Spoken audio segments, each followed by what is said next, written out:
Yes, student, this is the lecture number 13 of Human Health and Disease, and today we are going to discuss this cancer part 2. And we have already discussed that cancer is defined as an uncontrolled division of, or you can say proliferation of cells without any differentiation. It's called cancer. Cancers के एक sales की characteristics भी देख ली थी। Uncontrol cell division होता है, कोई extra cellular growth factor की ज़रूरत नहीं होती है कैंसेरियस सेल्स को। कैंसेरियस सेल्स में property of contact inhibition lost हो जाता है और ये सेल्स रिपीटेटिव डिवाइड होकर लार्ज मास ऑफ टिश्यू बनाती जिनको कहते थे ट्यूमर। क्लियर हुआ? ये ट्यूमर वाली सेल्स पास आउट होती थी from the tumour to the new site and forming the secondary tumour. और ये जो इन्वेजन है कैंसेरियस सेल का एक पार्ट से दूसरे पार्ट में बॉडी फ्लूइड के द्वारा, एक पार्ट से दूसरे पार्ट में कैंसेरियस सेल का जो इन्वेजन है वो कहलाता था मेटास्टेसिस, जो देखने को मिलता था मैलिग्नेंट ट्यूमर में। बिनाइन ट्यूमर में नॉन इन्वेसिव होती थी बिनाइन ट्यूमर, और लेस फैटल भी होती थी, नॉन कैंसेरियस भी होती थी। हम लोगों ने सब चीज़ की स्टडी की थी। क्लियर हुआ? Now in case of this lecture we are going to discuss cancer detection. कौन कौन से मेथड, कौन कौन से टेस्ट हैं कि अगर कहीं पे सस्पेक्ट हो कि बॉडी में कैंसर है तो कौन कौन से टेस्ट मेडिकल साइंस में किए जाते हैं। पहला है blood and bone marrow test. Means that in case of increase cell count, in case of leukaemia, कल हम लोगों ने देखे थे कैंसर के टाइप। मैंने आपको बताया था लेक्चर में कि कैंसर के क्या क्या टाइप होते हैं। जैसे मैंने कार्सिनोमा वर्ड यूज़ किया था, मेलानोमा वर्ड यूज़ किया था। कार्सिनोमा कैंसर किसका था? एपिथेलियल टिश्यू का। बहुत अच्छा मेडिकल का क्वेश्चन। जैसे कि स्किन कैंसर। मेलानोमा किसका था? Cancer of melanocyte of skin. Sarcoma क्या था बच्चों? Cancer of mesodermal tissue. ऐसे ही ल्यूकीमिया क्या है? कैंसर ऑफ हीमोपोएटिक सेल्स और you can say blood cell. तो इस केस में जो कैंसर का डिटेक्शन होता है ल्यूकीमिया के केस में, means that it is done for increased cell count. In case of leukemia, that cancer detection test is blood and bone marrow test. बेटा दूसरा टेस्ट है हिस्टोपैथोलॉजिकल स्टडी, जिसको हम कह देते हैं कॉमन लैंग्वेज में बायोप्सी। आपने सुना होगा।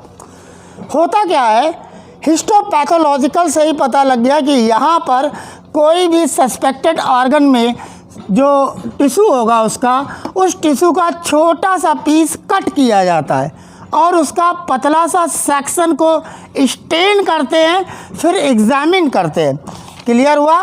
तो जो हिस्टोपैथोलॉजिकल टेस्ट है उसमें क्या होता है कि in case of biopsy a piece of suspected tissue cut into thin section is stained and examined under microscope by the pathologist and examined under microscope by the pathologist।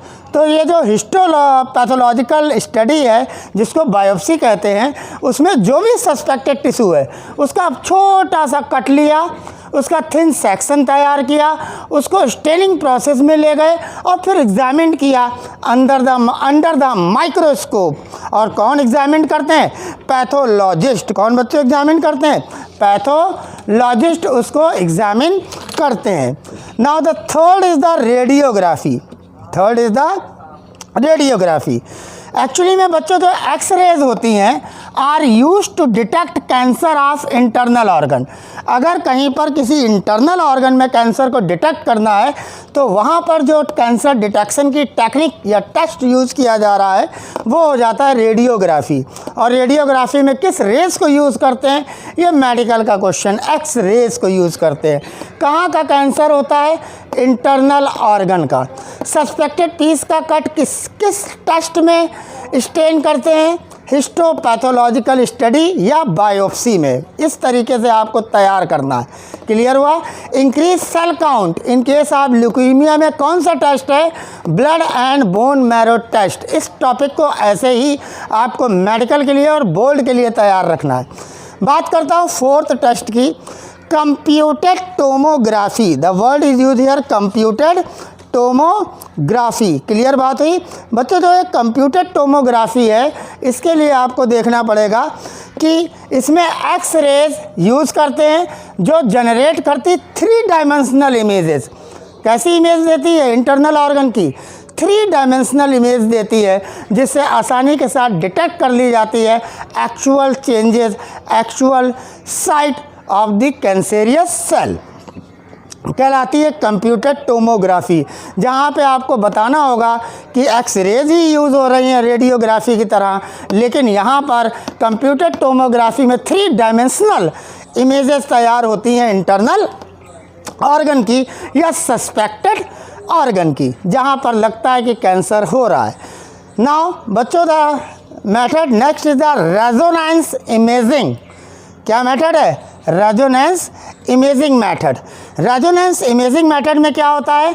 आपको सबसे पहले तैयार रखना है नॉन आयोनाइजिंग रेडिएशन यूज़ होते हैं। Resonance imaging में कौन से रेडिएशन यूज़ होते हैं? Medical non ionizing radiation use होते हैं। और क्या यूज़ होता है? Strong magnetic field used in MRI। किस लिए? For accurately detect pathological and physiological changes in the living tissue. ठीक है, तो नॉन आयोनाइजिंग रेडिएशन किसमें, कौन से कैंसर डिटेक्शन टेस्ट में यूज़ होता है? रेजोनेंस इमेजिंग में। स्ट्रॉन्ग मैग्नेटिक फील्ड किसमें यूज़ होती हैं? नॉन आयोनाइजिंग रेडिएशन किसमें यूज़ होती हैं? Used in MRI। किस लिए यूज़ होती हैं? Accurate detection. किस चीज़ का डिटेक्ट करना? Pathological and physiological changes in the living tissue. Clear हुआ कि लिविंग टिश्यू में जहाँ पर कैंसेरियस सेल हैं, उनके अंदर उनके जो फंक्शनल है, जो जिस फंक्शन के लिए जानी जाती है, उसके अंदर क्या एक्यूरेट डिफेक्ट आया है, इस चीज़ के लिए रेजोनेंस इमेजिंग होती है। क्या होती है? Resonance imaging. ध्यान क्या देना है बच्चों? फिर से सुनिए, नॉन आयोनाइजिंग रेडिएशन और स्ट्रॉन्ग मैग्नेटिक फील्ड, इसका क्वेश्चन बनता है किस टेस्ट में यूज़ होती है? Answer is resonance imaging. इस तरीके से तैयार करना है। नाउ मोनोक्लोनल एंटीबॉडीज़, ऐसी एंटीबॉडीज़ जो अगेंस्ट में काम करें कैंसर स्पेसिफिक एंटीजेंस के, जो कैंसर कॉजिंग स्पेसिफिक एंटीजेंस हैं, उनके अगेंस्ट में जो एंटीबॉडीज़ काम करती हैं वो क्या कहलाती हैं? Monoclonal antibodies and are also used for detection of certain cancer. कई तरीके के कैंसर्स को डिटेक्ट करने के लिए भी इन मोनोक्लोनल एंटीबॉडीज़ का यूज़ किया जाता है। तो कौन कौन से मेथड्स हो गए कैंसर डिटेक्शन के? Blood and bone marrow test, leukemia का केस, हिस्टोपैथोलॉजिकल स्टडी और बायोप्सी में सस्पेक्टेड पीस को कट करके स्टेन किया, एग्जामिन किया under the microscope by the pathologist. Third is radiography, जहाँ पे एक्सरेज यूज़ की गई इंटरनल ऑर्गन में डिटेक्ट करने के लिए। कंप्यूटेड टोमोग्राफी, जहाँ पर एक्सरेज ने 3 डायमेंशनल इमेज डेवलप कर दी इंटरनल ऑर्गन की। रेजोनेंस इमेजिंग, ध्यान देना है नॉन आयोनाइजिंग रेडिएशन वर्ल्ड पर और स्ट्रॉन्ग मैग्नेटिक फील्ड पर used in MRI for the accurate detect pathological and physiological changes in the living tissue. And monoclonal antibodies means that क्या हुआ कि antibodies against cancer specific antigens are also used for detection of certain cancers. Clear हुआ? Now student, we are discussing already we have discussed type of cancers. important इस portion में सुनिए जो medical का question है। Carcinoma, cancer of epithelial tissue, melanoma, cancer of melanocytes of skin, then sarcoma, cancer of mesodermal tissue. Clear हुआ? Leukaemia and lymphoma, it is a cancer of haemopoietical tissue. Clear बात हुई?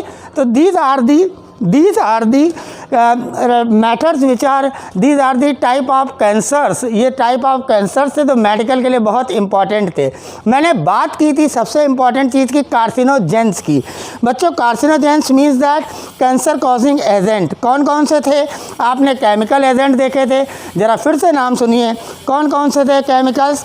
Aniline dyes and nitrosodimethylamine, benzopyrene and chemical in cigarette smoke. बेटा physical agent मैंने कौन कौन से पढ़ाए थे, उसमें मैंने आयनाइजिंग रेडिएशन भी बताया था जो कार्सिनोजन का काम करता है, X rays and gamma rays, बहुत ध्यान रखिएगा। और नॉन आयनाइजिंग रेडिएशन भी बताया था जैसे कि ultraviolet rays you act as a carcinogen. Clear. Now the biological agent बच्चों कौन से थे, कार्सिनोजेनिक वायरस और सम पैरासाइट्स, ये बायोलॉजिकल एजेंट थे जो कैंसर के लिए कॉज का काम करते थे। एक और इम्पॉर्टेंट चीज़ बच्चों मैंने बताई थी आपको लेक्चर में कि जो ऑन्कोजेनिक वायरस होता है उसमें कैंसर कॉजिंग वायरल ऑन्कोजीन होती है, बहुत इम्पॉर्टेंट चीज़। दूसरी चीज़ जो नॉर्मल सेल होती है जीन कॉल्ड सेलुलर ऑन्कोजीन, क्या कहलाती है, सेलुलर ऑन्कोजीन कहलाती है, have genes which is called cellular oncogene, या उसका दूसरा नाम भी मैंने बताया था प्रोटो ऑन्कोजीन। क्या वर्ड यूज़ किया था, प्रोटो ऑन्कोजीन मैंने वर्ड यूज़ किया था, which are present in inactive state. तो इनएक्टिव स्टेट में कौन सी होती, proto oncogene and cellular oncogenes या सी ऑन्क जिसे बोल देते हैं। बहुत इंपॉर्टेंट मेडिकल का क्वेश्चन है। जो म्यूटेशन के बाद ट्रांसफॉर्म्ड हो जाती हैं यही प्रोटो ऑन्कोजीन, यही सेलुलर ऑन्कोजीन्स जो नॉर्मल सेल्स में होती हैं, वो म्यूटेशन के बाद get transformed to cancer causing oncogenes. Clear हुआ। Now student we are going to discuss some methods. अब हम कैंसर ट्रीटमेंट मेथड देखेंगे। अभी तो हम डिटेक्शन देख रहे थे, अब ट्रीटमेंट के लिए कौन कौन से मेथड यूज़ होते हैं ज़रा उसको ध्यान से देखेंगे। देखिए ज़रा, कैंसर ट्रीटमेंट मेथड में सबसे पहला मेथड हो गया सर्जरी। हम यहाँ लिखते हैं कैंसर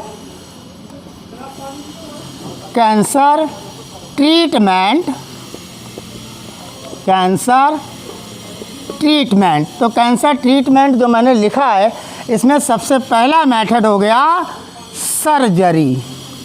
सबसे पहला मेथड क्या हो गया, the first method is the surgery. Clear. चलिए, नाम से ही पता लग रहा है कि ये ऐसा मेथड है जिसमें कि ट्यूमर सेल्स आर रिमूव्ड, जिसमें जो ट्यूमर सेल्स होंगी उनको क्या करेंगे, रिमूव्ड कर देंगे।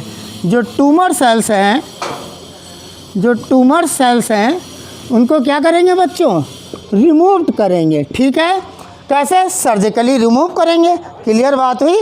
With the help of surgery to check the, किस चीज़ को रोकने के लिए, spread of cancerous cell, to check the spread of cancerous cell. एक कीवर्ड करेंगे क्या, दूसरा keyword tumour cells are removed with the help of surgery. Tumour cells are removed with the help of surgery, किस लिए, to check the spread of cancerous cell. The method is known as surgery. क्या method कहलाता है, surgery. Now second method is, दूसरा method बच्चों कहलाता है radiation therapy.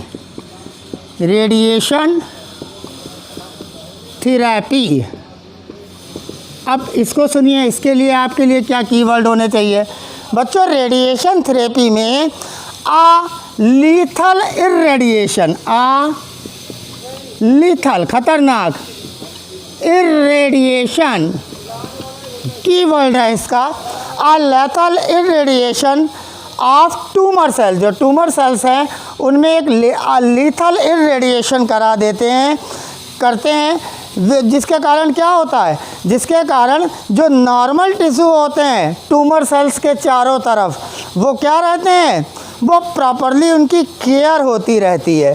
तो lethal irradiation of tumour cell is done taking proper care of normal tissue surrounding the tumour mass. अगर कोई ट्यूमर मास है तो उसके जो चारों तरफ नॉर्मल टिश्यू हैं उनको प्रॉपर केयर देने के लिए lethal irradiation of tumour cell is done taking proper care of normal tissue surrounding the tumour mass. Clear हुआ। नाउ कीमोथेरेपी, यू हैव, कई बार आप लोगों ने सुना होगा कि मोस्ट कॉमन कैंसर ट्रीटमेंट में कीमो के लिए डॉक्टर बोलते हैं, कहलाती है कीमोथेरेपी। क्या कहलाती है, कीमोथेरेपी। पहला मेथड सर्जरी, दूसरा मेथड रेडिएशन थेरेपी और तीसरा मेथड कीमोथेरेपी। क्या होता है बच्चों, जो कैंसेरियस सेल्स होती है उनको किल्ड किया जाता है by chemotherapeutic drugs, by chemotherapeutic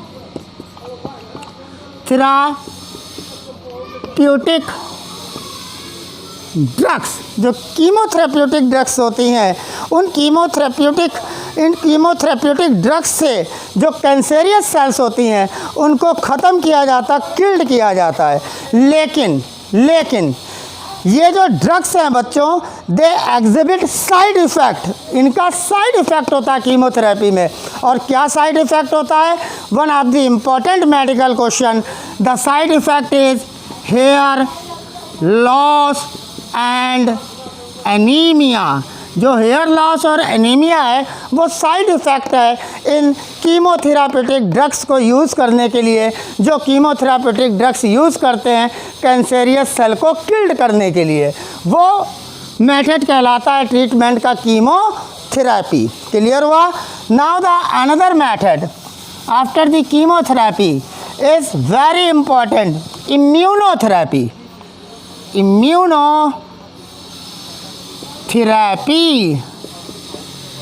immunotherapy word use किया मैंने, क्यों यूज़ किया बच्चों? इस मेथड में बायोलॉजिकल मॉडिफायर्स यूज़ किए जाते हैं। कीवर्ड क्या मिला?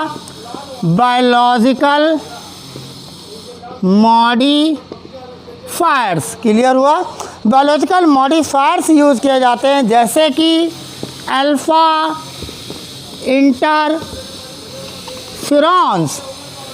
इम्यूनोथेरेपी में क्या यूज़ किए जाते हैं? Biological modifier. कौन है बायोलॉजिकल मॉडिफायर? Alpha interferon. दो वर्ड आपको मिले यहाँ पर अभी। आर यूज्ड, किस लिए यूज करते हैं? Activate the immune system. इनका यूज किस लिए होता है? Activate immune system. Immune system को बच्चों एक्टिवेट करने के लिए बायोलॉजिकल मॉडिफायर जैसे अल्फ़ा इंटरफेरॉन्स का यूज़ किया जाता है।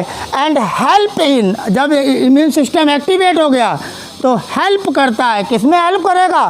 क्लियर सी बात है, help in destroying the tumour. Help in destroying the tumour. जो ट्यूमर्स हैं उनको डिस्ट्रॉय करने के लिए बायोलॉजिकल मॉडिफायर जैसे अल्फ़ा इंटरफेरॉन्स का यूज़ किया जाता है, जो एक्टिवेट कर देते हैं इम्यून सिस्टम को। फिर वो इम्यून सिस्टम एक्टिव होकर हेल्प करता है इन डिस्ट्रॉइंग द ट्यूमर। तो these are the methods: surgery method, radiation therapy method, and then chemotherapy method and immunotherapy method. तो कीमोथेरेपी मेथड में आपने कौन से देखे थे? दो साइड इफ़ेक्ट मैंने देखा था, हेयर लॉस एंड एनीमिया। बहुत इम्पॉर्टेंट क्वेश्चन है इस कीमोथेरेपी से। इम्यूनोथेरेपी का मेडिकल का इम्पॉर्टेंट क्वेश्चन, बायोलॉजिकल मॉडिफायर्स किस कैंसर ट्रीटमेंट में यूज़ होते हैं? Answer is immunotherapy. कौन सा बायोलॉजिकल मॉडिफायर इम्यूनोथेरेपी में यूज़ होता है? Answer is alpha interferon. क्या करते हैं ये? Activate immune system. किस चीज़ में मदद करते हैं? Help in destroying the tumour. इस फॉर्म में आपको इस मेथड्स को पढ़ना है। जो भी मैंने कैंसर ट्रीटमेंट और कैंसर डिटेक्शन के मेथड बताए, मैंने शॉर्ट में पूरे कैंसर के लेक्चर 1 को भी डिफ़ाइन कर दिया। साथ में आपको कैंसर डिटेक्शन के method, blood bone marrow test, histopathological test और biopsy, radiography, computer tomography, resonance imaging and monoclonal antibodies आपने देखे थे कैंसर डिटेक्शन के लिए। तो आपको इनके नाम तैयार करने की, which one is the method for cancer detection and which one is the method of cancer treatment. तो इन नाम को बहुत तैयार करिए, एक अच्छा क्वेश्चन बनता है मेडिकल का यहाँ से। और कैंसर ट्रीटमेंट के मेथड कौन कौन से देखे बच्चों? Surgery, radiation therapy, chemotherapy, immunotherapy. और इम्यूनोथेरेपी में अल्फ़ा इंटरफेरॉन जो कि एक बायोलॉजिकल मॉडिफायर है उसका यूज़ करते हैं। This is the big question for medical. So thank you very much, have a nice day.